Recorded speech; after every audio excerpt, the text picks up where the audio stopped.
Hello, this is Miss Hawk, the kindergarten through second grade assistant principal. And today I'm going to read you a story. Let me go ahead and start my screen share so that you can see the story while I am presenting it to you. We are reading a story about awesome Asian Americans, 20 stars who made America amazing. This book can be found in Epic. If you go to ClassLink and click on Epic, you can search for this story. You can see the table of contents. There are a lot of chapters part of this book.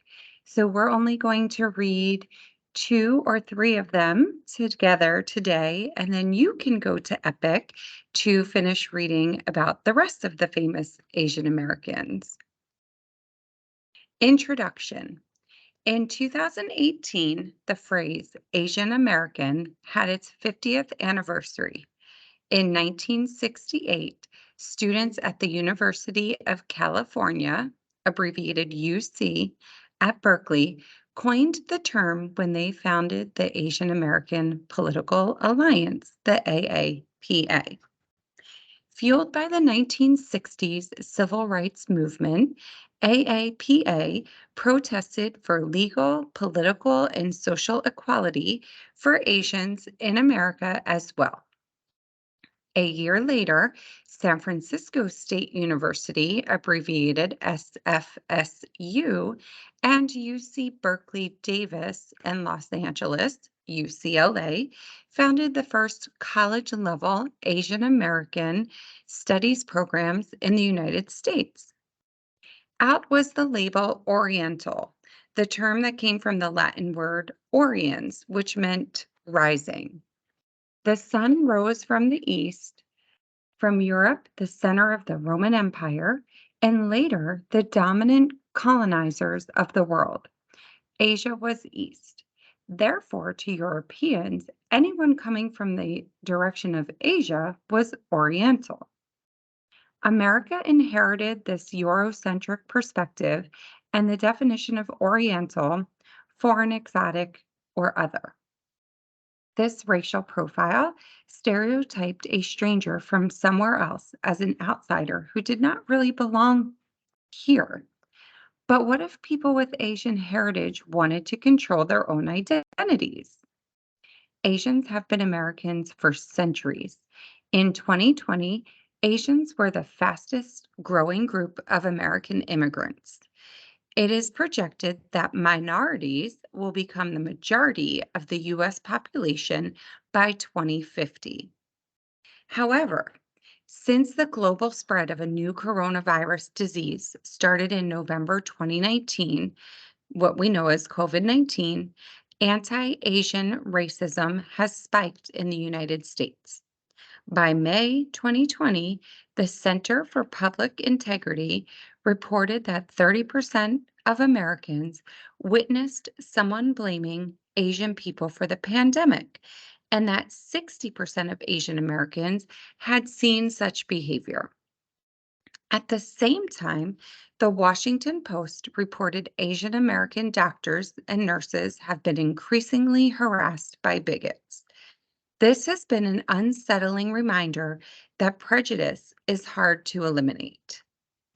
Coincidentally, May is the month that Americans celebrate the cultures and contributions of Asians and Pacific Islanders. President George H.W. Bush had issued Presidential Proclamation 6130, excuse me, on May 7, 1990, to officially recognize this annual commemoration.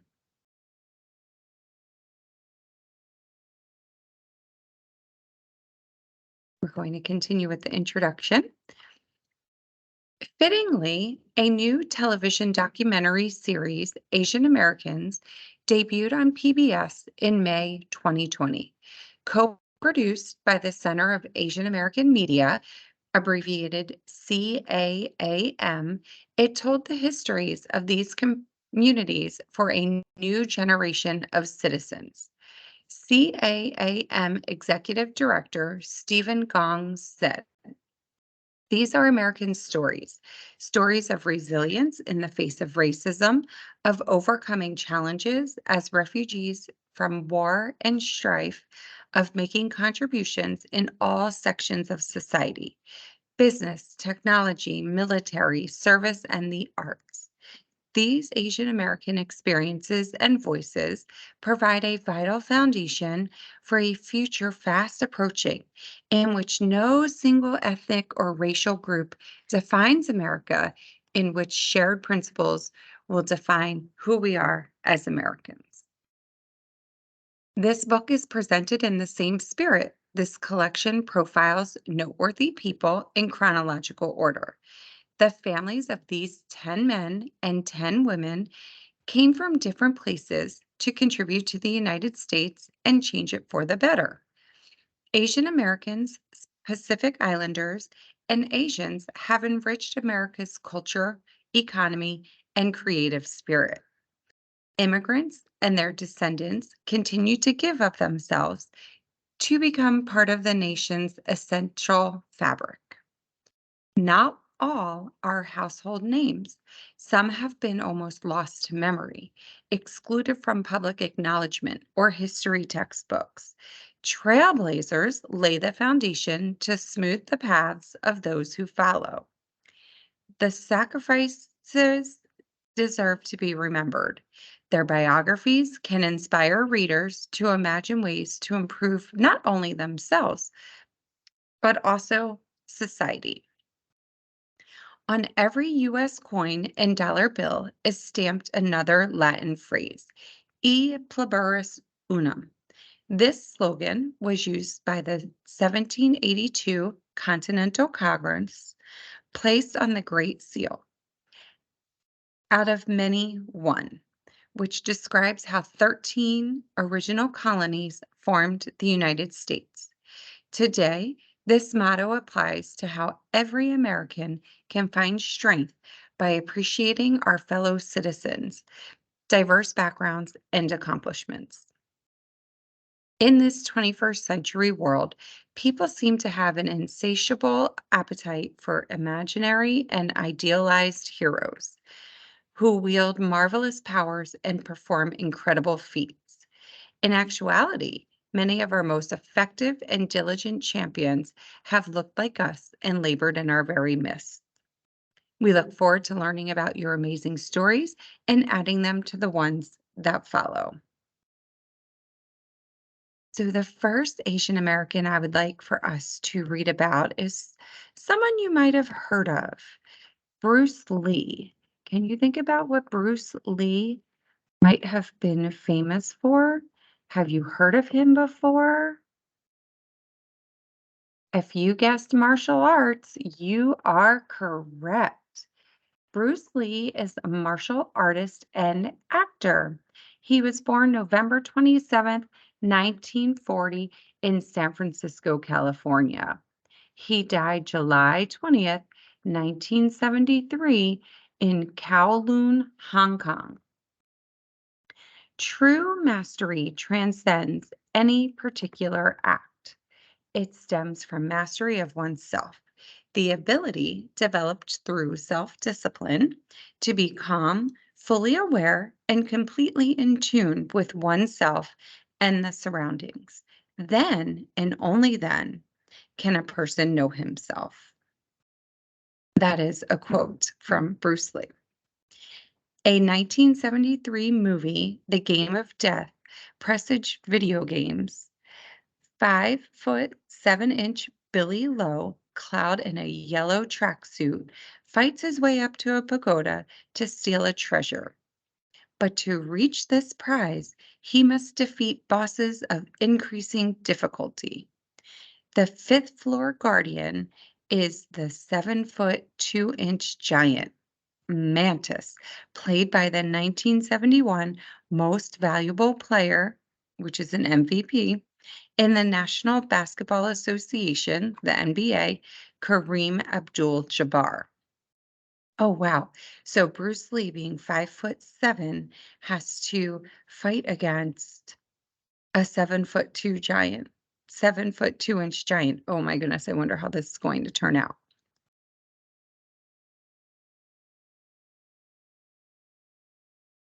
The film's star was its creator, who constantly battled prejudice.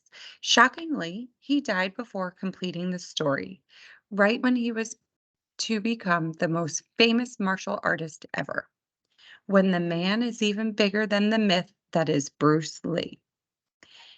In 1939, the Cantonese Opera Company invited Lee Hoi Chun, a renowned Hong Kong actor, on their American tour. With his wife Grace, who was from a wealthy family and whose mother was English, accompanied as a wardrobe manager. The next year, Lee Joan Fan, the fourth of their five children, was born in San Francisco's Chinese hospital. A nurse suggested his English name, Bruce. According to the Chinese zodiac, he was born in the auspicious year of the Golden Dragon and in the dragon's morning hour. At 3 months old, he was cast in his first film titled Golden Gate Girl. The family returned to Kowloon, Hong Kong, and to a continent at war. After bombing Pearl Harbor, Japan invaded its Asian neighbors. When World War II ended, the Lees continued their cinematic careers. Nicknamed Little Dragon, Bruce appeared in 20 movies by the age of 20. Wow, that's a lot. As a teen, Bruce was indifferent at school and prone to street fighting. He sought discipline in combat from Ip Man, a Wing Chun master. The student grappled with how to relax while facing an opponent. Taking a boat ride to meditate, Bruce hit the water in frustration. He then realized water symbolized the essence of Kung Fu, which is time spent at hard training. It stuck just now, but it did not suffer hurt. Again, I stabbed it with all my might, yet it was not wounded. I then tried to grasp a handful of it, but it was impossible. This water, the softest substance in the world, could fill itself into any container. Although it seemed weak, it could penetrate the hardest substance in the world. That was it. I wanted to be like the nature of water. Putting his skills into practice, in 1958, Bruce won championships in high school boxing and Hong Kong's Cha-Cha dance contest. However, rivals still denigrated his mixed heritage. In 1959, to avoid further trouble, the parents sent their handsome son on a steamship to San Francisco. Traveling to Seattle, Washington, Bruce became a restaurant waiter for his father's friend Ruby Chow. After earning his high school diploma, he enrolled in the University of Washington and majored in philosophy. Dissatisfied with local martial arts schools, he started his own in 1963, the Fun Kung Fu Institute, in a parking garage. A new student, Linda Emery, became his girlfriend, and he published Chinese Gung Fu, the philosophical art of self-defense. In 1964, Bruce dropped out of the University of Washington with a C- average to start a second school in Oakland, California.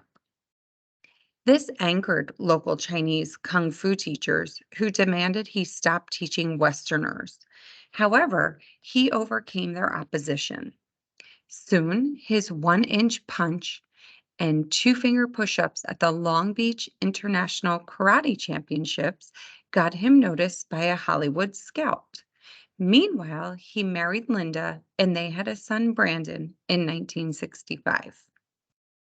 The following year, Bruce made it on American television, playing Kato, the sidekick chauffeur one of the sidekick chauffeur of the crime fighter Green Hamlet. Bruce showcased just a fraction of his expertise. He moved so fast that even when I slowed down, all the camera showed was a blur.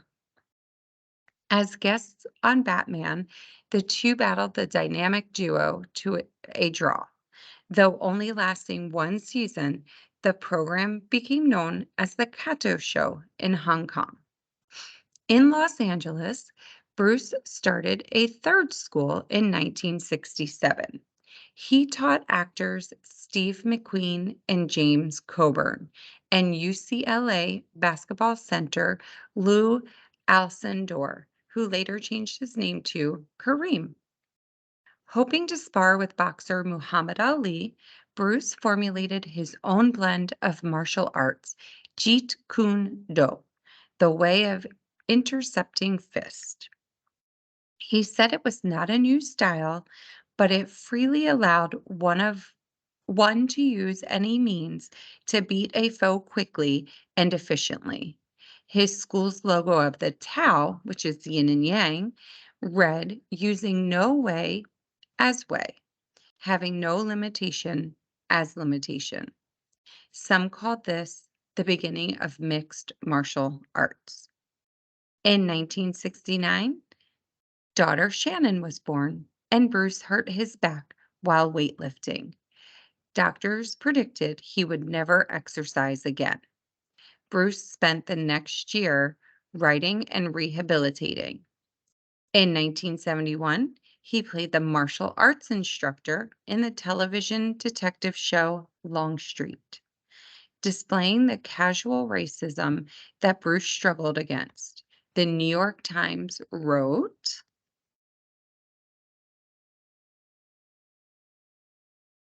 "The Chinaman, who emerges impressively enough to justify a series of his own, lends a deft touch of exotica with advice on how to learn the art of dying." Then Bruce auditioned for the Eurasian lead in the ABC television series Kung Fu, but producers disliked his accent. Instead, they hired the white actor David Carradine to speak stilted English. Simultaneously, Bruce created his own martial arts western where he would be the hero, Ah Sim Warrior. He shelved it when his 1971 Hong Kong movie, The Big Boss, became a surprise hit. Big screen success snowballed. In Golden Harvest's 1972 Fist of Fury, Bruce defended dozens with whirling nunchucks. Then he made The Way of the Dragon, where he bested Karate King Chuck Norris. In December of that year, Ip Man died in Hong Kong, and 7 months later, his finest pupil would perish nearby under mysterious circumstances during a heat wave. With Enter the Dragon in 1973, Bruce became the most popular Asian American actor in the world, battling battering enemies including future stars Jackie Chan and Sammo Hung. Bare-chested Lee became iconic in death. The Hollywood Reporter wrote, "Bruce Lee's last movie is the only one that gives him the star treatment he deserved. His charismatic presence is remarkable in Enter the Dragon, and it's a shame he didn't have the chance to become the great, unique star he seemed destined to be."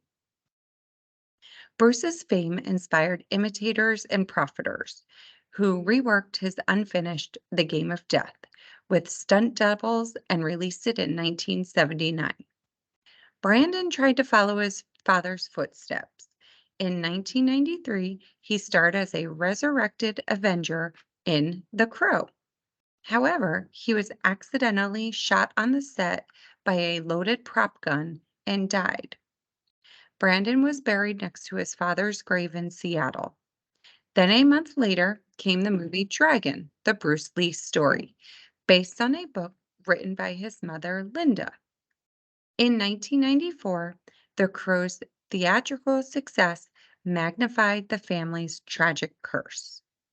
Bruce became the muscular model for action heroes to come. He was memorialized in toys, t shirts, statues, songs, and video games. His detailed notebooks that recorded his practices and philosophies were mined by book publishers. In 1999, Time magazine named Bruce as one of the 20th century's most influential people. In 2004, the Library of Congress preserved Enter the Dragon in the National Film Registry. And in 2014, Seattle's Wing Luke Museum started exhibiting his archives. Meanwhile, Shannon started the Bruce Lee Foundation, but wrestled with his Hong Kong family over his legacy. In 2008, she produced a television series about Bruce's life. She started a podcast in 2016. So before we turn the page, let's look at the images over here depicting Bruce Lee and some of the films that he used to be in. Here is a quote written by him: "In every industry, in every profession, ideas are what America is looking for. Ideas have made America what she is, and one good idea will make a man what he wants to be." Bruce Lee. So let's turn the page and find out what else his wife Shannon did to honor his legacy. 2 years later, oh, let's go back and finish reading that sentence so we know, remind ourselves what we're doing. Okay, Shannon started the Bruce Lee Foundation, but wrestled with his Hong Kong family over his legacy.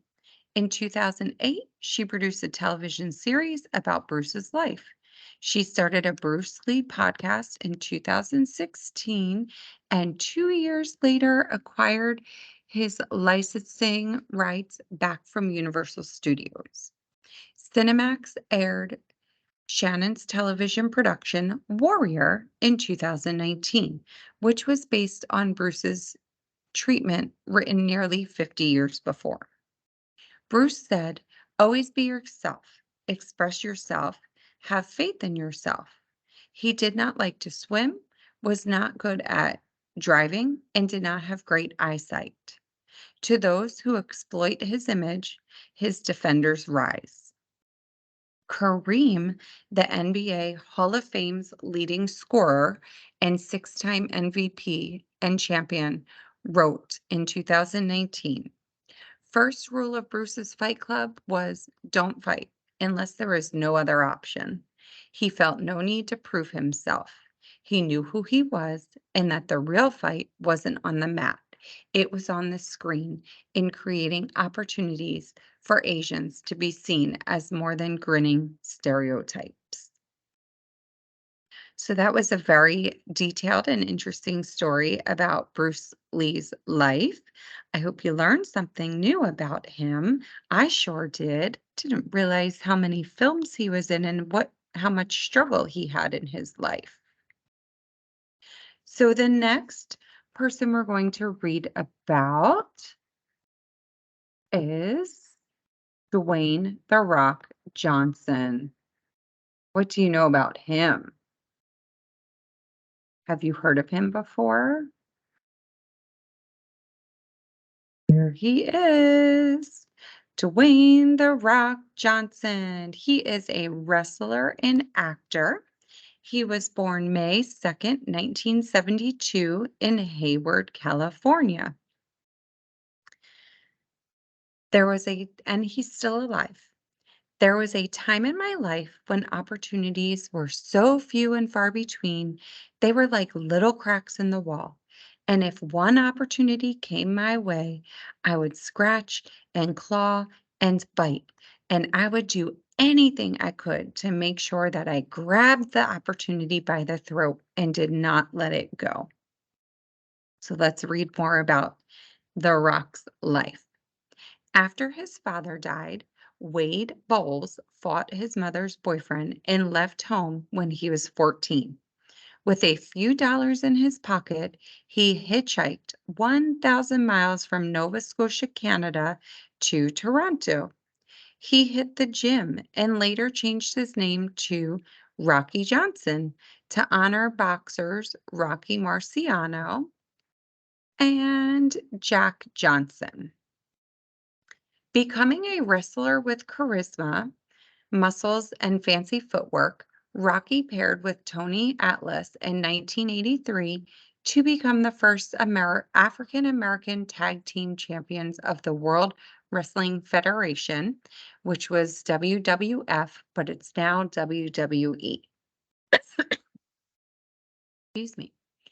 They dethroned the Wild Samoans, the brothers Afa and Sika Anoa'i, who held 21 team titles. Ooh, they beat a very strong team.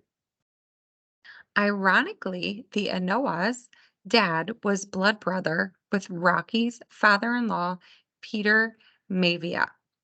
Chief of his clan, Maivia was the first Samoan wrestling star and battled Sean Connery's James Bond in the 1967 film You Only Live Twice. Grappling for more than 20 years, Rocky would mold his son Dwayne into an even more magnetic entertainer. After playing high school football in Pennsylvania, Dwayne attended the University of Miami. The 6'3" freshman was a defense tackle on the Hurricanes, which won the National Collegiate Athletic Association, known as NCAA, 1991 championship. But Dewey lost his starting spot to future NFL Hall of Famer Warren Sapp and got injured his senior year. Graduating in 1995, undrafted by the NFL, Dwayne tried out for the Canadian Football League, the CFL. Excuse me. There's a lot of reading here. Cut by the Calgary Stampeders, he asked his dad to drive him home to Tampa, Florida, and wondered what to do next. As a child, Dwayne watched his high-flying father. He practiced being interviewed by replaying wrestling tapes on a video cassette player. Now, Dwayne asked his dad to train him. Rocky refused. Then he relented and literally gave Dwayne a crash course. Dwayne began in the minor leagues as Flex Cabana, earning $40 per match.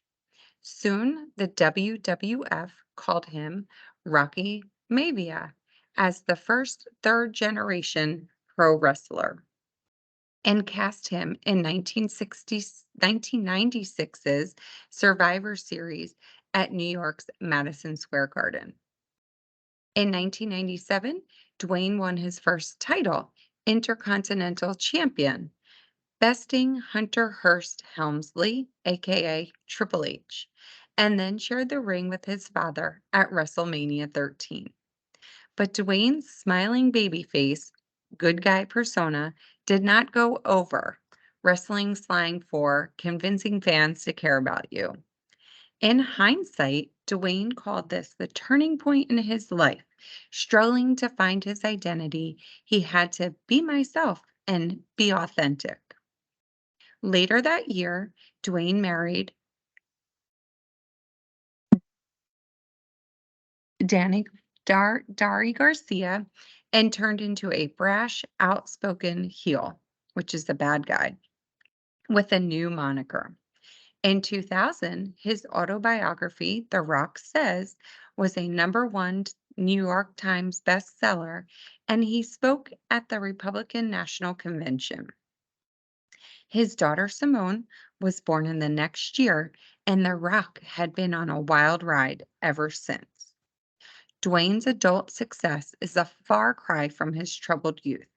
As a teenager growing up in Hawaii, he was a thief and had problems with the law. His family was evicted from their $180 per week apartment when he was 14, and his mother attempted suicide when he was 15. He brooded, "How can I avoid this?"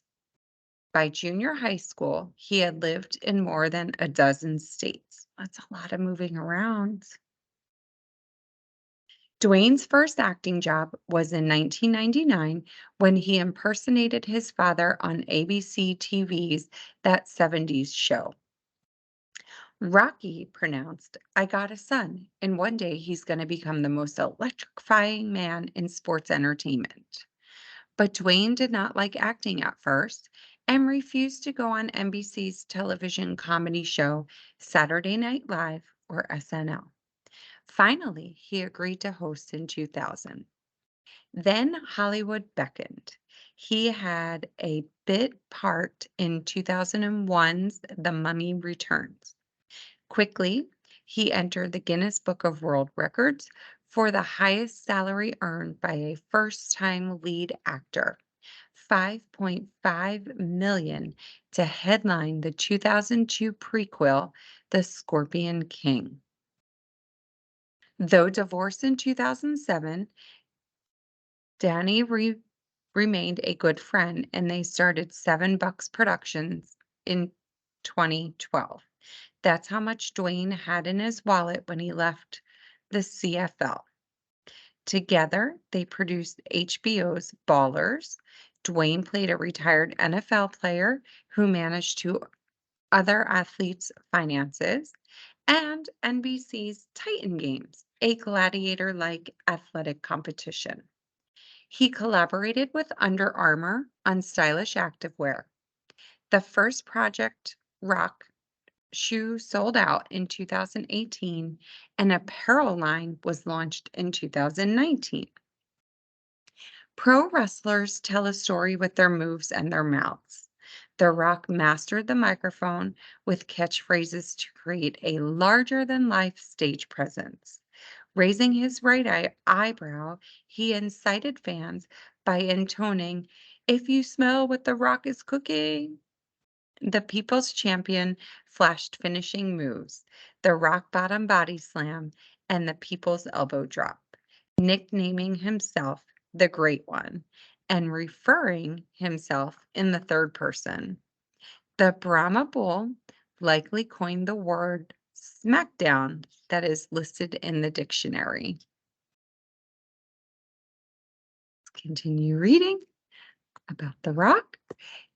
In the squared circle, The Rock fueled with Stone Cold Steve Austin, Kurt Angle, and Mick Foley. He won 17 title belts, including heavyweight champ 10 times. His grappling Samoan cousins included Haiku, Yokozuna, Tamina Snuka, who is the daughter of Jimmy Superfly Snuka, Rikishi, whose sons competed as the Uso brothers, Roman Reigns, and Nia Jax. In 2008, he inducted both his father and grandfather, who died in 1982, into the WWE Hall of Fame. On the mat, The Rock has taken many bumps. Wrestling may be choreographed with a scripted result, but injuries take their toll. Tangling with John Cena at WrestleMania 29, The Rock tore his abductor muscle, suffered a hernia, and needed emergency surgery. As an actor, Dwayne does not do his own stunts, but gets better pay. His pictures include Rampage, the Fast and the Furious franchise, and Jumanji. After watching The Rock in The Tooth Fairy, actor Hugh Jackman got workout and diet advice to play Wolverine in the X-Men superhero films. Not all of The Rock's 40-plus films are acclaimed by critics. To use one of Dwayne's slogans, it doesn't matter. His audiences and buddy co-stars Kevin Hart and Jason Statham like him. In 2016, People magazine named Dwayne the sexiest man alive, and Forbes ranked him the world's highest paid actor at $64 million, and again in 2019 at $89 million. Nowadays, he owns luxury cars, estates in Georgia and Virginia, and a $300,000 home gym. He trains every day and transports his 40,000-pound personal weight room to his filming locations. Dwayne's tattoos remind him of his roots. For the 2016 animated Moana, Disney hooked him as the voice of the morphing demigod Maui, whose character design was inspired by Dwayne's grandfather. Representing, we'll come back to this page so we can finish reading. Representing Pacific Islander heritage, he said the opportunity that we had just as Polynesians to be part of a story and to bring to life a story of our Polynesian culture was really, really special. In 2019, movie called Hobbs and Shaw, Dwayne included the Samoan war dance, the Civetau. He recalled his mother, Ata Mavia, crying on the set. It was our way of paying homage and honoring a culture that I'm very proud of and that has been responsible for teaching me defining values throughout the years. Not forgetting his alma mater, in 2007, Dwayne donated $1 million to Miami's athletic department.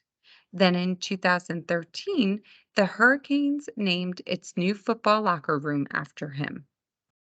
Later, The Rock participated in the Make-A-Wish Foundation and joined the SNL Five Timers Club in 2017. Remember when he didn't even want to do it?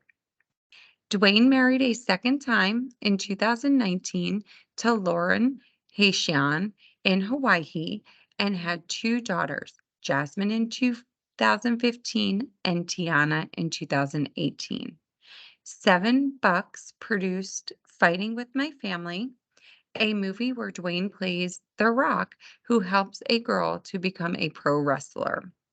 In 2020, his daughter Simone began training at the WWE's Performance Center in Orlando, Florida.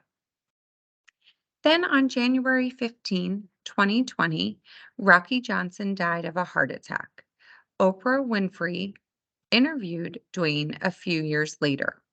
He reflected on the complicated relationship with his father, who dispensed tough love, but was proud when I became successful in an industry he had given his life to. Mindful of his upcoming movies, Disney's Jungle Cruise, Netflix's Red Notice, and DC Comics' Black Adam, Dwayne affirmed his goal was to create an amazing experience for people and address how can I send the audience home happy and make people feel good. Spoken like a true entertainer whose motto is the show must go on. Wow, a very detailed story about how The Rock came to be. And as I said, we would go back to this page showing clips from his pro wrestling career and some of his movies here. Okay. You broke color barriers, became a ring legend, and trailblazed your way through this world. I was the boy sitting in the seats, watching and adoring you, my hero from afar, the boy you raised to always be proud of our cultures and proud of who and what I want, the boy raised with the toughest of love, the intense work, the hard hand, the adoring boy who wanted to know only your best qualities, who then grew to become a man realizing you had other deeply complicated sides that needed to be held and understood. Son to father, man to man. That's when my adoration turned to respect and my empathy turned to gratitude. Grateful that you gave me life, grateful you gave me life's invaluable lessons. And that's what Dwayne Johnson wrote on January 17th, 2020. So I hope you enjoyed learning more about Dwayne Johnson. And as a reminder, you can go into ClassLink and um, find this book on your own and read more about the other famous, awesome Asian Americans that are included in the story. We only read 2, and they include all 20. There is also in the back of the book a list of other books by awesome Asian Americans. So I hope you enjoyed hearing more about Bruce Lee and Dwayne The Rock Johnson. And I also hope that you will take time to explore some of these other stories. Thank you.